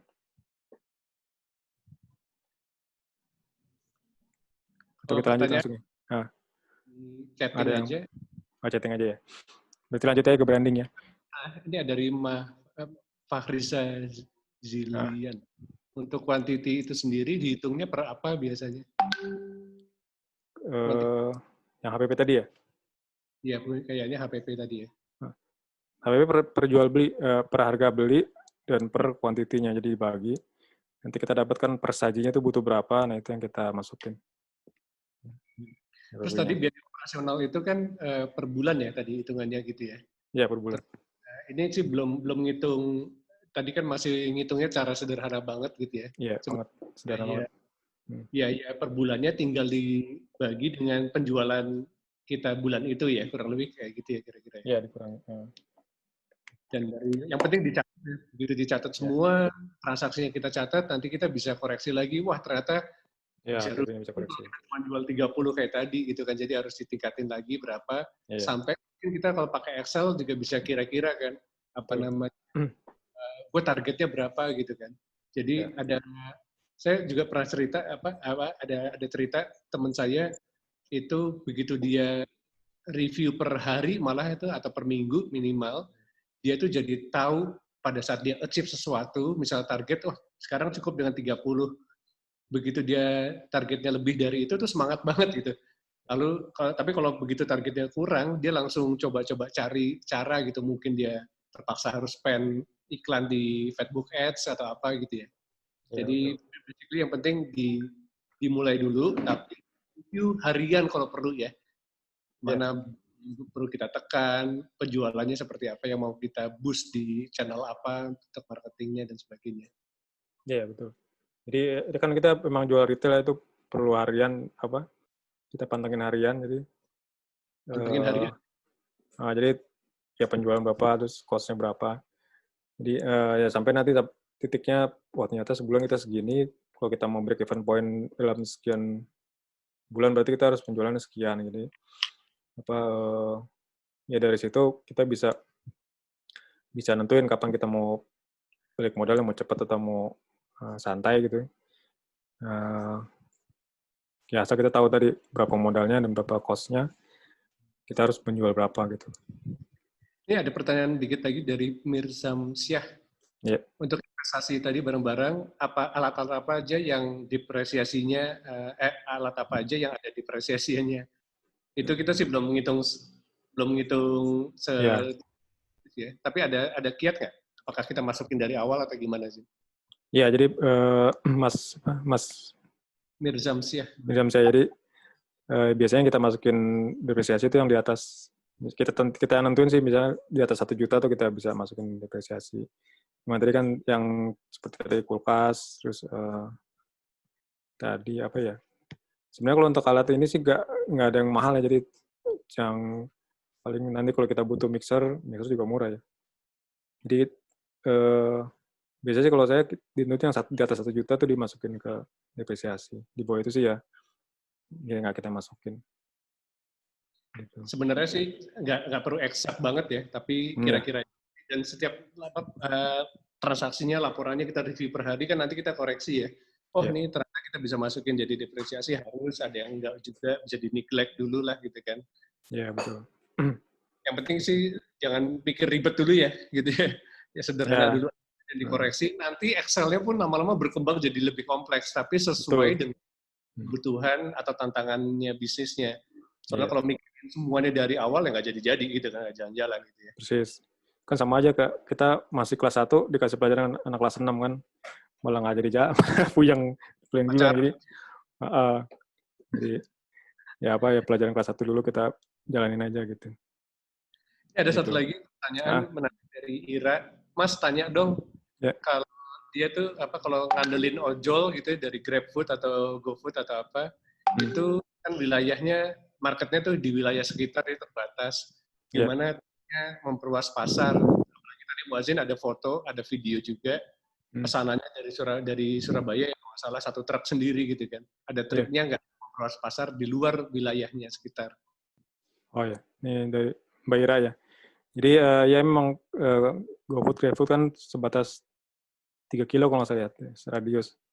Jadi nah biasanya kita sebisa mungkin itu meng-grab database pelanggan. Jadi siapa yang beli, nggak tahu kayaknya terakhir ini GoFood sama GrabFood menyembunyikan data pelanggan, jadi kita nggak bisa tahu lagi. Jadi, nah biasanya kalau misalkan dari marketplace masih bisa, kita masih ada kontaknya. Nah, biasanya mereka itu kalau sudah membeli dalam jumlah besar, mengkontak kita bisa via WhatsApp atau via Instagram kita.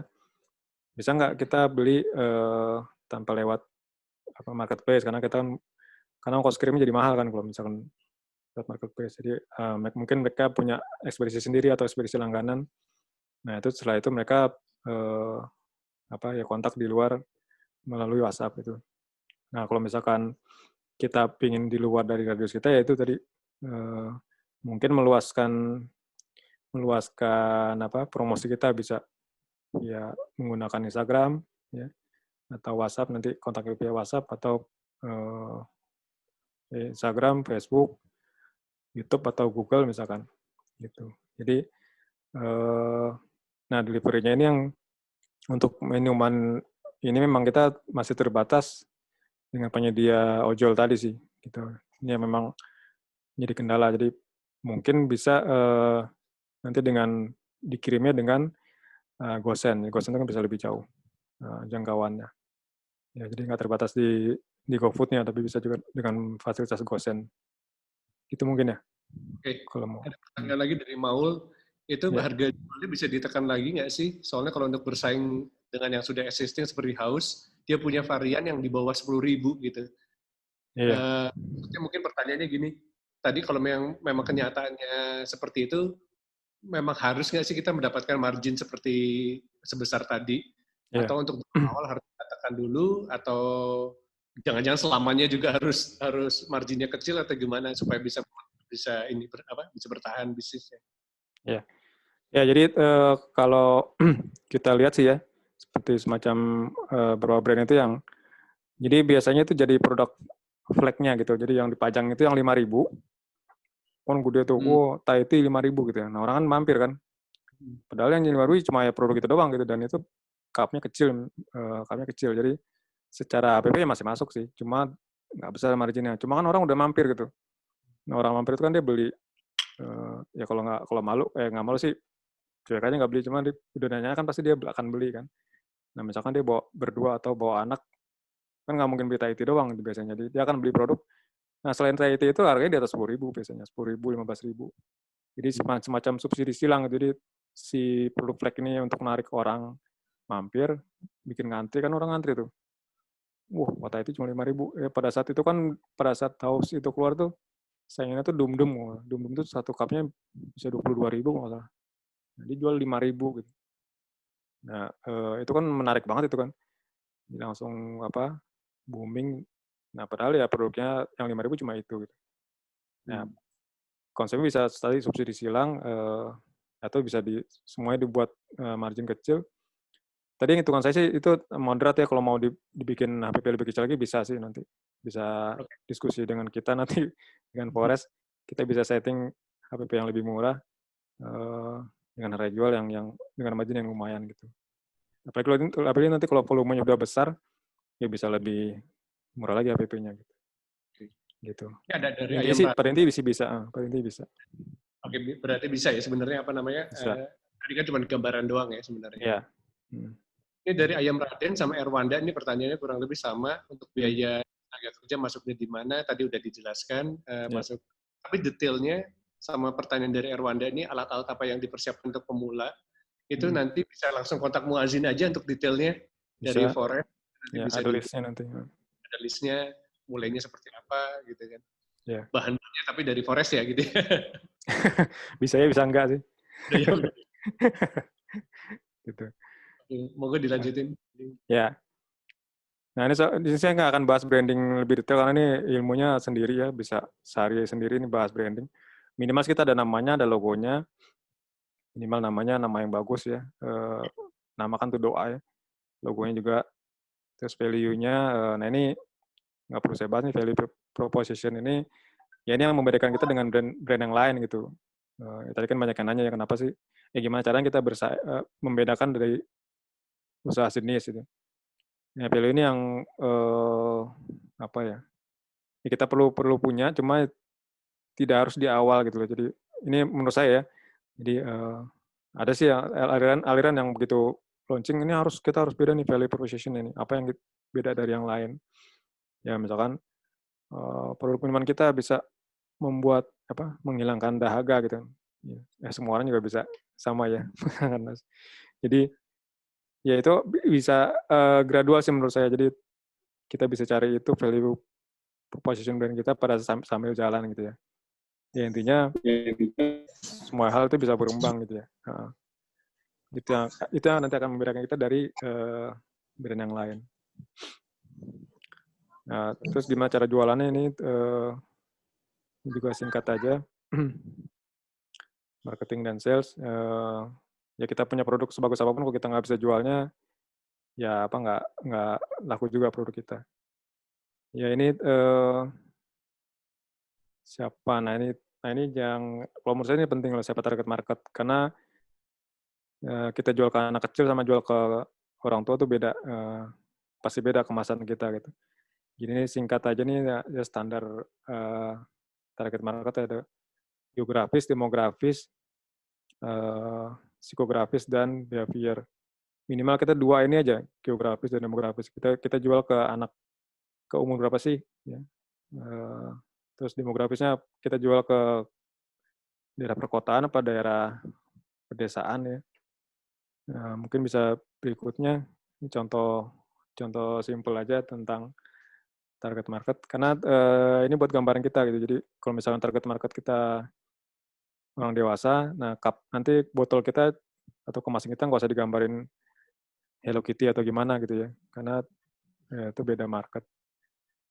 Berikutnya, ya kenapa Hello Kitty jadi. Ya. Berikutnya contoh target market. Misalkan kita jualan di perkotaan untuk cewek atau cowok 15 sampai 25 tahun. Ya. Ya, berarti kan anak SMP, SMA, dan kuliah nih. Ya, aktif ya. Jadi dia aktif, trendy ya. Jadi trendinya dia pokoknya begitu ada yang baru dia pasti akan beli gitu ya. Nah, ini contoh. Jadi gimana cara kita ngemas produk ya supaya menyasar ke target market kita. Nah, ini sales channelnya bisa offline, bisa online. Offline itu bisa lingkungan kita, kenalan kita, online. Ya online via banyak yang nanti saya list channelnya atau campuran antara offline dan online. Ya. Sekarang banyak ya berikutnya. Ya Om, ini campuran offline dan online. Jadi ada yang mungkin pesannya online tapi diambilnya atau COD di pick up sendiri. Nah ini saya perlu masang gambar ini nih karena ini ada gambar corong. Saya paling cocok sama gambar ini seperti corong. Jadi banyak orang yang jualan itu, wah gue nggak bisa jualan nih, teman gue pada nggak mau gitu kan. Jadi saya belajar waktu itu pas di jalanin MLM ya. Jadi antara prospek dan pelanggan itu ya ada hukum Pareto, jadi 80-20 gitu. Malah di beberapa bisnis malah bisa, contohnya properti itu 100 yang kita prospek, 10 yang kita ketemu, 1 yang deal gitu. Nah, jadi pasti ada hukum Pareto, nggak semua orang yang kita tawarin produk, kita pasti akan mau beli gitu, karena nggak semua orang butuh produk kita kan. Namanya di gambar ini seperti corong, jadi kita sebanyak-banyaknya masukin orang ke dalam corong tersebut gitu. Ya mau dari mana channelnya bisa berbagai macam, bisa online, bisa offline. Ya leads nih, sebutannya leads, jadi prospek ya. Nah setelah itu bagaimana cara kita mengolah sini ya, itu udah ke service kita, service pelanggan ya, customer service segala macam, sampai dia akhirnya membeli produk kita gitu. Ya. Jadi saya selalu tanamin gambar ini seperti corong, jadi kita nggak pernah bisa jual satu produk ke satu orang aja gitu. Kita tawarin satu produk pasti laku satu produk. Kita harus banyak ambil sampling sampai disitulah keluar pelanggan kita. Ya. Itu berikutnya.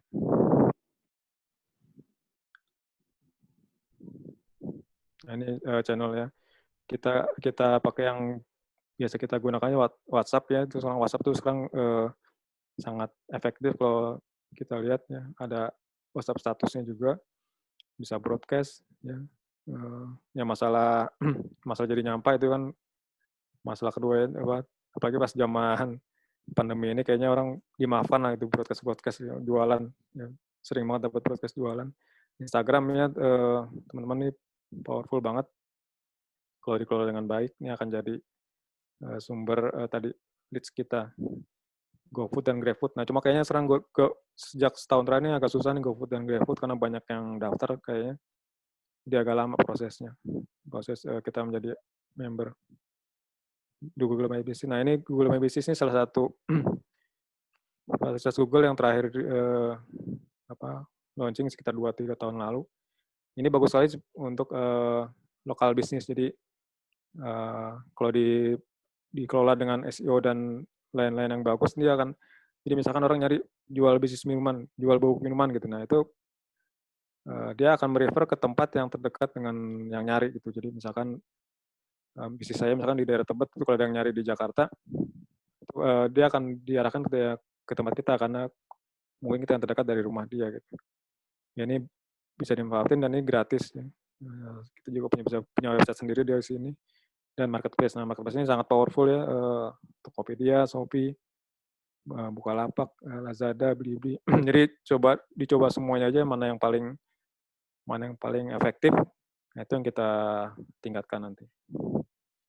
Lanjut ya, Mas. Nah, ini channel sosial media yang paling sering digunakan di Indonesia. Paling teratas itu YouTube ya. YouTube mungkin karena banyak konten-konten tontonan video yang menarik. Kalau untuk jualan mungkin di WhatsApp, Facebook dan Instagram urutannya. Jadi ini bisa digunakan sesuai penggunanya nih, pengguna terbanyak di Indonesia. Berikutnya, ya ini start small, start now gitu.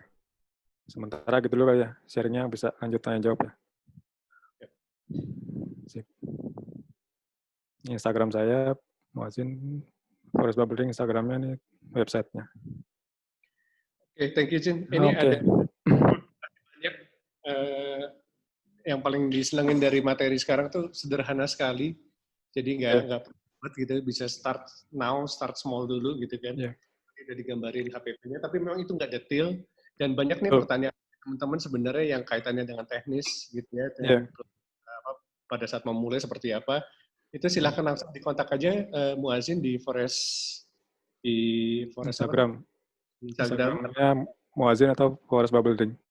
Kita juga lagi develop ini sih channel YouTube, jadi yang berkaitan dengan teknis tadi ya, seperti tutorial cara bikin produknya atau tadi penghitungan APP segala macam. Kita sedang buatkan tutorialnya, jadi semoga cepat selesai nanti teman-teman bisa mampir ke sana gitu. Kita masih ada waktu, sebenarnya cuma 2 menit, tapi agak molor dikit nggak apa-apa lah ya. Ini soalnya ada beberapa pertanyaan, kalau nggak di... Ya, boleh. Sayang juga nih gitu ya. Silakan. Pertanyaannya agak teknis banget nih. Komponen produksi berupa gulanya itu gula biang atau gula konsumsi sih yang biasa dipakai, Muazzin? Oh ya, ada 2 macam ya. Biasanya kita anjurin sih gula cair. Di pasaran udah ada yang jual sih gula cair, karena lebih cepat larut kan. Yang butuh waktu. Atau kalau nggak mau beli ya dicairin sendiri. Jadi perbandingannya gula sama air dipanasin 1:1 itu jadi gula cair. Karena itu lebih cepat larut. Karena kebanyakan minuman kita kan dingin. Sebagian besar dingin. Gitu. Gula biasa biasanya. Dari Prima Antara, Mas Muazzin, kalau pada saat penjualannya anjlok banget, apa yang biasa dilakukan pertama kali? Penjualan anjlok karena pandemi kemarin sih kita ya banyak berdoa, karena kan memang semuanya anjlok ya. Cuma kalau misalkan dilihat tuh anjloknya karena apa gitu. Mungkin servis kita, mungkin produk kita, banyak faktor sih. Jadi mungkin produknya, makanya beberapa kalau yang manut aliran lean startup itu ya, kan ada MVP ya, minimum viable produk. Ya kita tes dulu ke teman-teman kita yang dekat-dekat gitu. Ya gimana sih produk gue nih? Ada komen nggak? Ada tambahan nggak? Apa yang kurang gitu kan? Itu jadi MVP-nya ada. Jadi prototipe-nya dibagiin dulu ke orang-orang terdekat. Minimal orang terdekat itu ya sekitar 30-100 orang, mungkin 50 orang. Bisa buat patokan awal lah bahwa produk kita ini udah layak diterima gitu. Nah Nah kalau misalkan turunnya anjloknya karena memang pandemi kemarin ya semua juga anjlok sih ya. Jadi mungkin kita bisa namanya termasuk juga Forex kemarin kan anjlok juga. Memang kita meng-create produk baru, jadi yang berbahan dasar herbal itu kita jual karena sekarang lagi trennya orang mencari itu buat imunitas tubuh. Terus juga kita melebarkan sayap, jadi mungkin yang kita belum garap dari sisi online-nya, jadi kita gempur di sana, diperbesar. Jadi kita perluas. Jadi corongnya kita lebarin gitu. Mungkin per orangnya belinya menurun, tapi kalau orangnya ditambahkan berarti nggak anjlok-anjlok amat gitu penjualannya. Gitu bisa kayak gitu. Jadi mungkin dicek dulu anjloknya karena apa gitu. Oke, thank you. Jadi banyak cara sebenarnya kita mesti lihat satu-satu ya. Banyak faktor. Ya, Pak. Ini dari Bayu Aryawan. Pertanyaannya kurang lebih kalau gue elaborasiin itu kalau misalnya lagi ngetren minuman, itu kalau ditambah dengan makanan yang juga ngetren, bagus sih gitu ya? Bagus atau sebaiknya cuma fokus aja dulu di satu dulu, soalnya kan makanan minuman pasarnya bukannya beda ya, secara targetnya mungkin bisa beda gitu kan, behavior orang juga beda, pengemasannya juga. Itu gimana sih? Ya kalau dibilang bagus sih bagus aja. Jadi mungkin ya tadi perlu diriset dulu. Jadi misalkan yang udah duluan kan minumannya udah oke lah ya, bisa dibilang udah oke. Nah misalnya kita ada produk baru nih, misalkan istri kita punya roti yang enak banget nih gitu. Nah itu mungkin ya awalnya bisa dibundling dulu nih, beli 3 gratis roti inilah gitu. Nah dari situ kita lihat tadi itu kan sama kayak tadi kan riset MVP-nya gitu. Produk kita udah layak jual belum sih gitu. Nah masalah cocok atau enggak dengan pasar minuman ya perlu diriset lagi gitu. Sebenarnya, nah tadi kan dengan umur tadi kan, misalkan anak SMP beli minuman, dia mau sama makanan nggak biasanya gitu. Jadi kembali lagi ke target market kita gitu. Kalau misalkan memang target marketnya mampu untuk beli ditambah makanan harganya dan ya cocok dengan pasarnya, silakan gitu. Semua tadi mungkin di riset dulu gitu, kasih free dulu, kasih sampel gitu. Kita nggak pernah tahu sih ininya, perlu di riset case by case-nya, nggak bisa sama. Ini corak-corak. Terus lagi. Ini ada pertanyaan lagi dari Dwi Ambar Lestari. Soal personal branding itu perlu nggak sih gitu untuk di bisnis kayak gini? Atau jangan-jangan kita bisa pakai influencer yang lain gitu daripada personal branding kita tuh nggak menolak atau gimana? Penting nggak sih? Ya ini buat Dwi Ambar ya. Ya ini sebenarnya ada 2 aliran sih. Ada yang perlu personal branding, ada yang nggak perlu personal branding. Jadi ya ada orang yang kan lebih senang di belakang layar gitu ya. Tapi ada orang juga yang dia butuh personal branding supaya produknya ngikut gitu. Jadi ya sah-sah aja sih. Jadi dua-duanya saya setuju aja. Jadi cuma kalau memang misalkan perlu personal branding, nah kita perlu belajar gimana caranya personal branding yang bagus, jangan sampai produk kita kena getahnya gitu ya. Karena kan kalau masalah personal branding itu kan sekali kita kenapa-napa gitu kan, misalnya melakukan sesuatu hal yang nggak bagus, takutnya itu merembet ke produk kita gitu. Namanya ada aliran yang nggak perlu lah gue nongol, yang penting produk gue aja yang maju, yang jalan untuk perusahaan gue gitu. Sementara dianya belakang layar gitu. Jadi dua-duanya benar sih, dua-duanya benar, dan dua-duanya punya strategi yang berbeda masing-masing gitu. Sah-sah aja sih dua-duanya gitu. Kalau gue pernah dapat omongan dari teman gitu, biasanya kalau orang sibuk dengan personal branding, malah kadang-kadang jangan bisnisnya lagi turun gitu kan. Sering tampilin gitu. Ya mungkin. Kalau lagi sukses gak akan punya waktu gitu. Nggak sempat deh. Ya, Jadi kalau dari Muazzin sih dua-duanya bisa dijalanin tergantung mana yang disukain, tapi yang paling penting sih dikontrol ya. Maksudnya di seharian dari day to day diliatin gitu kan. personal branding gue ngangkat apa enggak gitu kan. Spend waktu gue berapa hari per bulan itu ada efeknya enggak? Kalau nggak ada, yang ngapain dipaksain gitu kan, daripada kita malah keasikan. Soalnya gini, kalau bisnis yang sering bikin gagal tuh karena banyak distraction ya. Ya, Wah, betul. kalau lagi legit bagus, gue pengen cerita kemana-mana gitu kan, malah waktunya jadi habis gitu kan, keasikan untuk ngomong kemana-mana gitu ya. Sebaiknya tuh dijaga-jaga aja sih gitu. Yang penting lihat di angkanya deh gitu. Kalau di bisnis kita kayak gini nih, lihat angkanya day to day-nya seperti apa gitu. Oke, ini ada beberapa waktu kita udah lewat sebenarnya. Pertanyaan-pertanyaannya untuk memulai bisnis ini bisa langsung tanyakan ke Muazzin di Instagram, bisa di DM dia. Nanti kalau misalnya lebih lanjut pasti akan ditindaklanjutin oleh Muazzin juga. Basically, Muazzin juga siap untuk bantu teman-teman kalau mau bisnis start small dan start now sekarang gitu ya. Dan tadi dikasih gambaran modalnya itu sekitar beberapa juta rupiah sampai belasan juta rupiah aja harusnya bisa udah mulai ya, Muazzin ya, kira-kira. Oke, ada lagi Muazzin atau kita akhiri dulu sampai sini, waktunya udah lewat juga. Ya tadi sih, start small, start now, itu aja. Oke, kita akhiri ya. Terima kasih banget buat partisipasinya teman-teman dan khususnya buat Muazzin yang mau sharing rahasia dapur. Sama-sama. Tadi sebenarnya ada teman-teman yang baru join di belakangan, nggak sempat lihat videonya Muazzin gitu. Itu sebenarnya bisa inspiring banyak hal gitu, ngelihat kardus-kardusnya banyak gitu dikirimin gitu. Itu kok kayaknya menyenangkan sekali bisnisnya. Dan Muazzin tuh melakukan ini 2,5 tahun, dalam waktu 2,5 tahun. 1 tahun pertama kurang oke ya, tapi abis itu masuk ke tahun kedua mulai melejit gitu ya. Jadi be prepare juga gitu bahwa bisnis itu nggak bisa langsung melejit gitu kan. Ada pepatah bilang it takes 1,000 nights to be in one night success gitu kan. Jadi sukses yang kelihatannya orang dari luar tuh wah langsung melejit itu sebenarnya udah berbulan-bulan atau bertahun dan berkali-kali jatuh bangun gitu, akhirnya dia bisa sukses.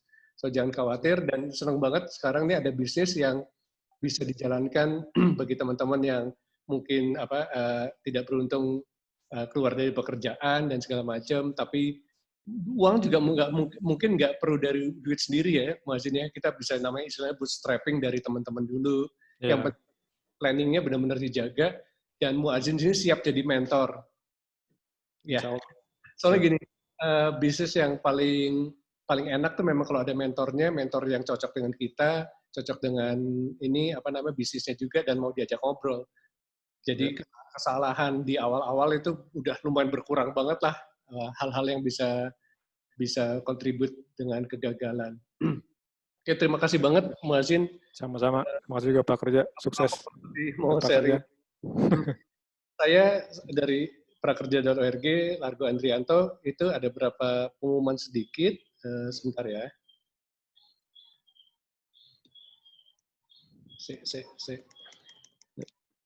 Ya, prakerja.org ini sebenarnya bukan milik kami gitu ya, karena ini memang benar-benar non-profit.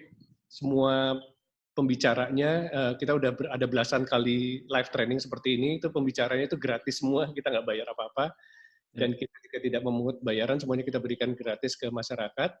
Dan platform ini jadi milik bersama, sebenarnya bukan milik kita gitu. Kita cuma menginisiat aja supaya jadi satu gerakan. Siapapun yang mau contribute, sharing materi live training, bisa hubungin kita di Instagram kita juga ada. Lalu kalau yang untuk sertifikat, kita sekarang tuh mulai memberikan semacam sertifikat keikutsertaan ya. Sertifikat ini tidak berarti apa-apa, tapi sekedar tanda bahwa sudah mengikuti training ini. Bentuknya seperti ini, saya sharing dulu.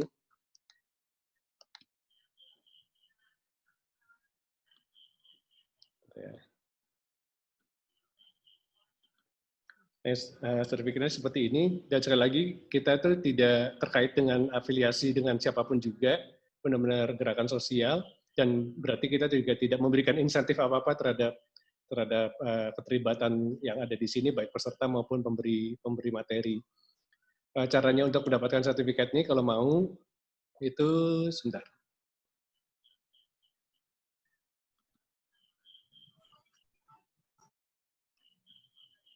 Kelihatan nggak sih? Belum ya?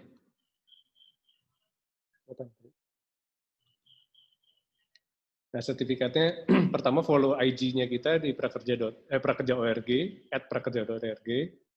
Lalu kirim email ke admin prakerja.org dengan judulnya begini, harus tulisannya persis sertifikat nama lengkap acaranya. Jadi supaya kita gampang untuk nulisin di sertifikat.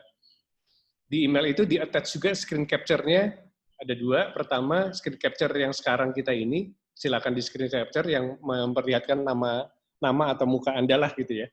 Bukti bahwa memang sudah menyaksikan atau mengikut serta dalam event live training ini. Dan satu lagi screen capture bahwa sudah follow prakerja.org. Email ke kita dengan subjek itu, nanti kita bikinkan sertifikat.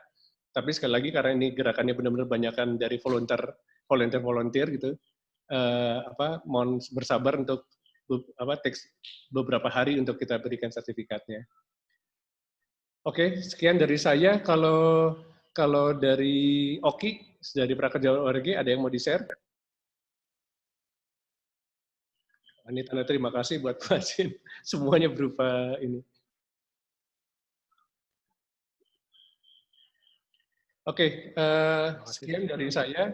Untuk materi slides-nya itu nanti juga diberikan bagi yang mendaftar, gitu kan sudah diregister emailnya. Nanti dikasih link Google Drive-nya materi dari Muazzin ini.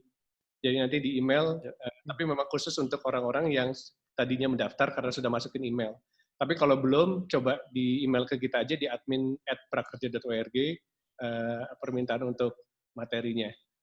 Sekian dari saya, terima kasih banget buat Muazzin. Terima kasih juga. Assalamualaikum warahmatullahi wabarakatuh. Oh iya, foto-fotonya belum? Foto-foto. Foto-foto. Ini silakan dinyalakan saja itunya, videonya. Ini tadi ya pesertanya ada 120 lebih gitu ya, tapi udah ada yang live sekitar 30.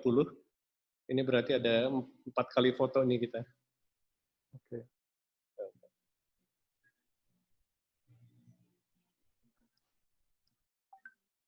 Mbak, itu ada cabenya Mbak di situ? Nggak bohong nih.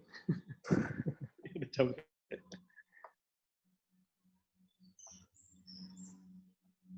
Oke. 1, 2, 3. Masih lagi meleng.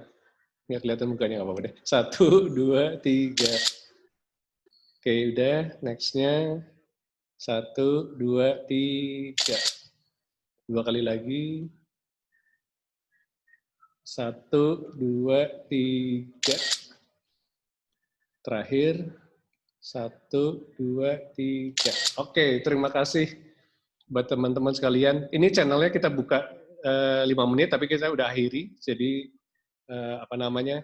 silakan meninggalkan ruangan. Terima kasih. Assalamualaikum warahmatullahi wabarakatuh. Waalaikumsalam.